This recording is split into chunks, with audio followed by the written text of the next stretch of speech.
Peekaboo. Peekaboo. Mga ka-surprise, what can be more summer than a summer shades, di ba? So, it takes a lot of courage, mga ka-surprise. Hindi lang po para magsuot ng bilog na na sunshade. It takes a lot of courage po para lumabas ngayong summer dito sa Philippines, mga ka-surprise. Kasi po napakainit talaga. Actually, buwis ano po itong ginawa ko. Buwis balat, gano'n. Yung talagang alam mong may pag-asa kang ma-sunburn, gano'n. But anyways, nandito na po tayo. It is summer of 2025, mga ka-surprise. And ayan, ganito po ang Saturday po ngayon and ganito po ang sitwasyon dyan sa mga inasal, mga ka-surprise. Ayan. And titingnan po natin. Promise, mga ka-surprise, di ko po nakikita kung meron po talagang summer vibe itong SM or summer decoration, ganyan. Ngayon ko pa lang po makikita, mga ka-surprise. And ayan, samahan nyo ako, titingnan po natin lahat. So usually nandito lang po yun, mga ka-surprise. Ayan.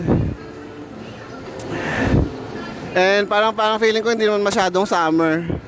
Naramdaman nyo ba? Parang feeling ko ako lang yung summer dito, mga ka-surprise. So summer na ba yung lagay na yan? So ayun, mga ka-surprise. It's been a while.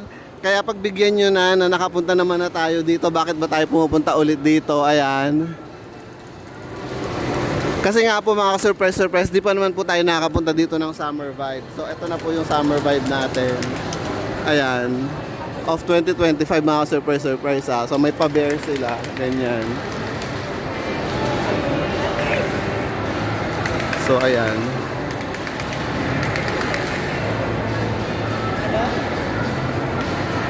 And syempre, mga ka-surprise, ayan, hindi mawawala yung pa-mirror natin. So ayan, may peekaboo tayo dito. Baka nabitin kayo sa peekaboo. Peekaboo. So ayun, mga ka-surprise, di ba? Ano to? Ano yata ngayon dito, mga ka-surprise. Hindi ko alam kung ano yan. So ayun tayo, mga surprise.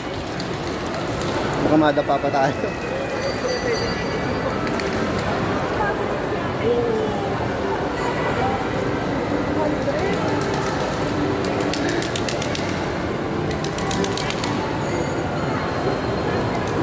Nasabi ko na ba nasa SM Fairview tayo, mga ka-surprise. Ayan. And aakit tayo dito, mga kasama.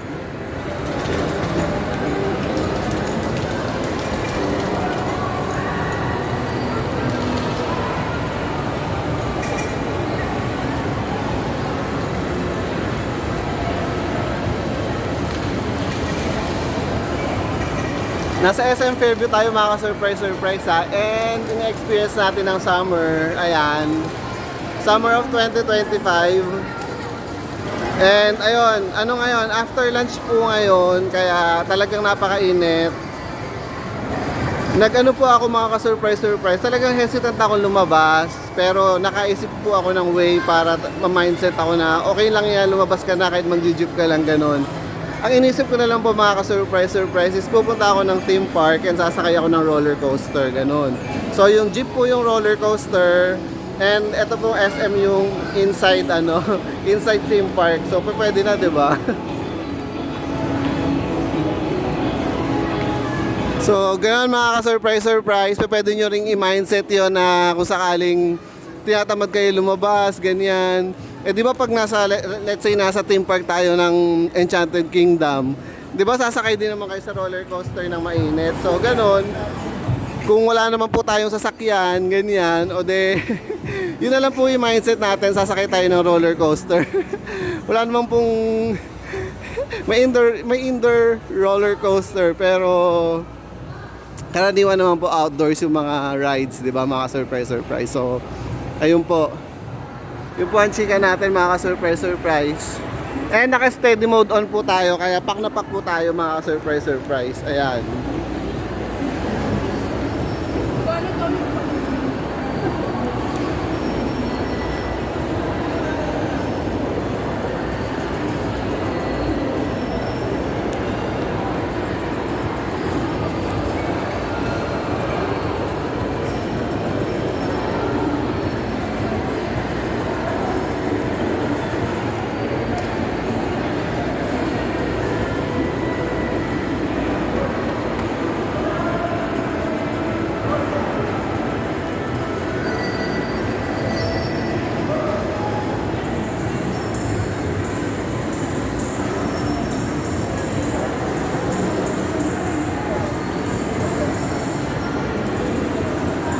So, kung iniisip niyo po ano kaya yung tinetelescope nito mga ka-surprise, ay ito po yun.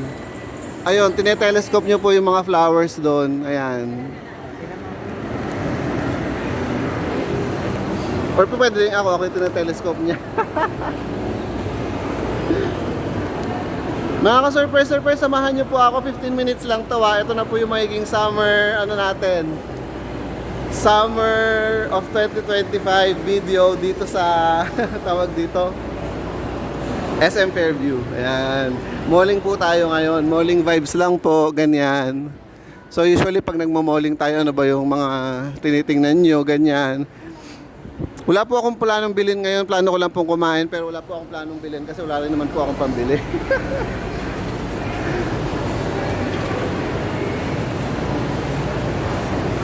Ay, ito mga ka-surprise. O ano tong Kohi Manju na to? Parang nahihilig ako sa mga manju ngayon. What is this? Ayan mo.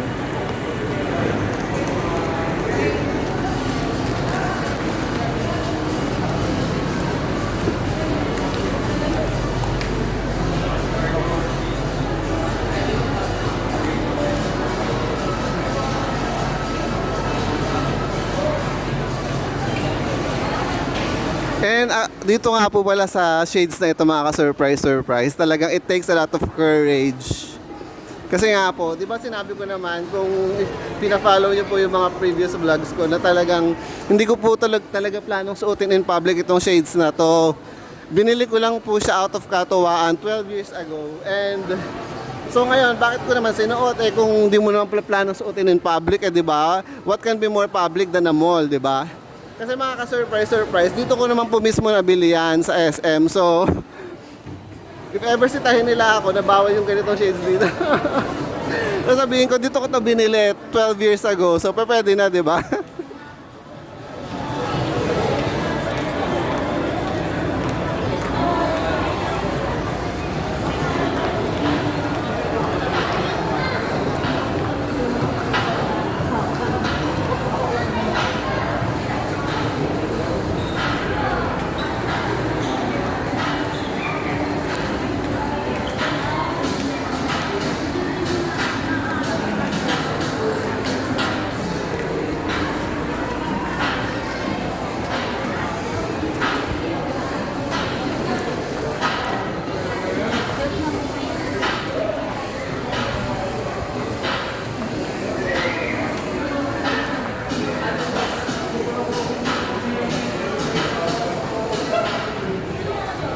Ayun mga ka-surprise dito sa Decathlon.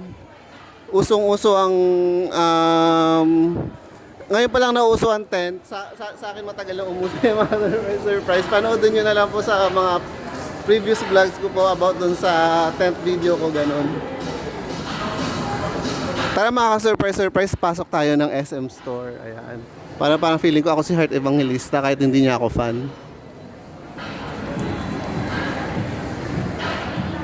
Yes, actually, sorry for mentioning it. Talagang ay ako si Heart Evangelista. Ewan ko bakit ba't na-mention ko siya. Pero ang ganda nitong belt na to, mga surprise. Oh. So, this would cost us around, ayan, ito, feel ko to. Pero pang babae kasi manipis, so kailangan mas makapal ganyan. So, ganyan yung mga eksena ko, mga surprise. Ayan. Oo, OOTD na rin, diba? Ganyan. So, ayan, titingnan tayo ng bag. So, kung gusto niyo ng pearl bag, it will cost you around this price. Nasa SM tayo, 799. So, ayun, ano ko ba? Naichika ko ba sa inyo? Bakit ko ba na-mention si Heart? Kasi nga parang napanood ko siya kanina and parang ini-endorse niya ng SM, di ba? Bakit hindi na lang Rustans yung inaano niya, i-endorse niya? And ayun, nasa SM Makati po siya. Yung SM store sa Makati. Di ba? Siguro talaga ako na lang hinihintay ng Rustans para i-endorse yung products nila, di ba? Siyempre, endorse natin yun yung mga Dior. Although may Dior din pala sa SM store na Makati. So, ayun. Siguro Lamer na lang.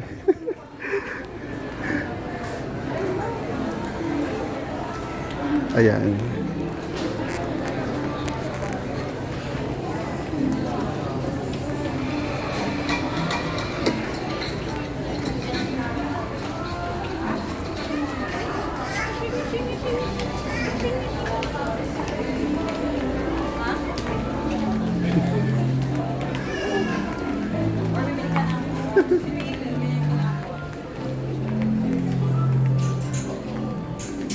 Gusto ko magpabango mga surprise. Samahan nyo nga ako. Tara magpapabango tayo. Try natin dito sa may Estee Lauder. May gusto kong itry dito eh.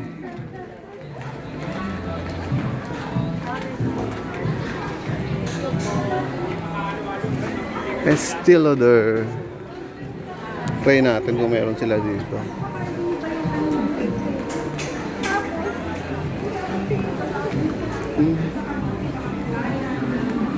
My client. Hindi na ako nagpabango mga surprise kasi kilala na nila ako doon eh. Baka sabihin nila, naku magpapabango lang yan. Iyon. Gusto ko rin sana mga surprise. Gusto mo magsukat ng barong? Tingnan natin. Balik tayo doon sa pinagsukatan natin ng barong like 10 years ago.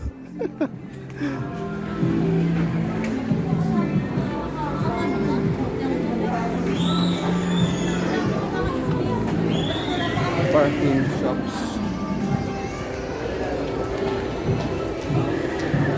Parang carry ko ba mga surprise magsukat ako ng barong? Carry ko ba magsukat ng barong ngayon? Parang hindi ko kaya. 3 minutes na lang eh. Naku magpabango na nga lang tayo mga surprise, hindi ko kaya talaga. Huwag na nating i-push.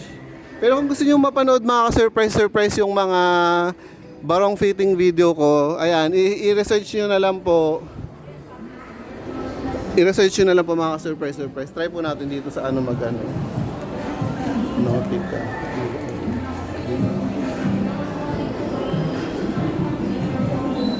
Burberry. Ay, itong boss mga ka-surprise. Gusto ko i-try ito. Pero parang feeling ko bawal dito mag-video mga ka-surprise. Ano na lang tayo, pasimple na lang tayo mga ka-surprise. Para hindi masyadong halata. So, siguro.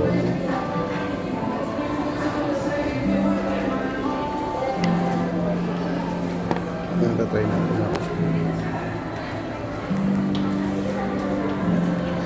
So, I think this is elixir ng boss. Ayun, try natin.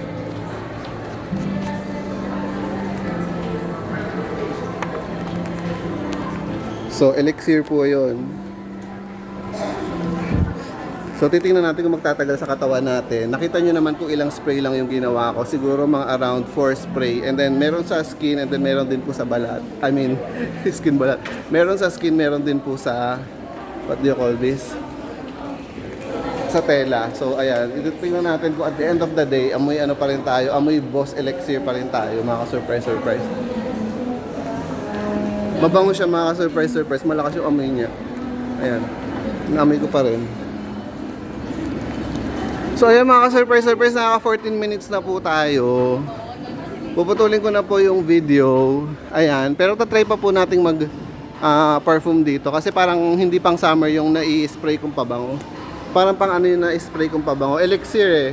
Tapos nakita niyo naman yung bottle brown. Ayun, so parang hindi siya masyadong ano. Wow. Pero ayoko mag-mix ng pabango. Siguro balikan na lang natin yan mga ka-surprise. Puputulin ko na dito yung video.